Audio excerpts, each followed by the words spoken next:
So, namin gihatag sa inyo ha, by the way, safety induction sheet and as well as attendance. Can you please sign? And kung wala may mga ballpen namin, tag 5 pesos.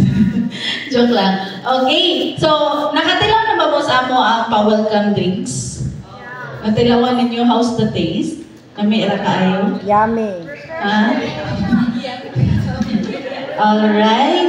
So, sa mga visitors din hiya sa pagsaka sa Agata, we always conduct orientation before tamon moadto sa mga areas nga to nga tuan. Okay, so kinsay mga first time din hiya sa Agata, by the way?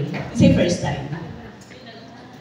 So, daghan na yung mga kuan sa itong mga hagkanan din yung kapitan, no? Way mga higladuno, wala kayo. Wala lang. So, ang ato ang kuan ha, ang atong mga sakaon later on, na yung mga terrain, yung mga kuan. And I think hawid-hawid na lang ta, unya, sa atong pagsaka. So, ang inyong tour is also your exercise. Kaya ang ato ang mga pag-atuan ng mga beautics is sakaon. So, before we go sa mga laag na ito din hiya sa Agata, we always conduct orientation para at least natin mga awareness sa mga areas na ito. And I think before that, let me call on our safety officer and as well as our agriculturist, Sir Arden the Prosa. Round of applause, please. Mayroon namiga ng mga visitors na nato din sa Agata Mines Nature Farm. Dati ni siya nga Agata Mining Ventures Incorporated. Karoon kay Agata Mines Nature Farm na.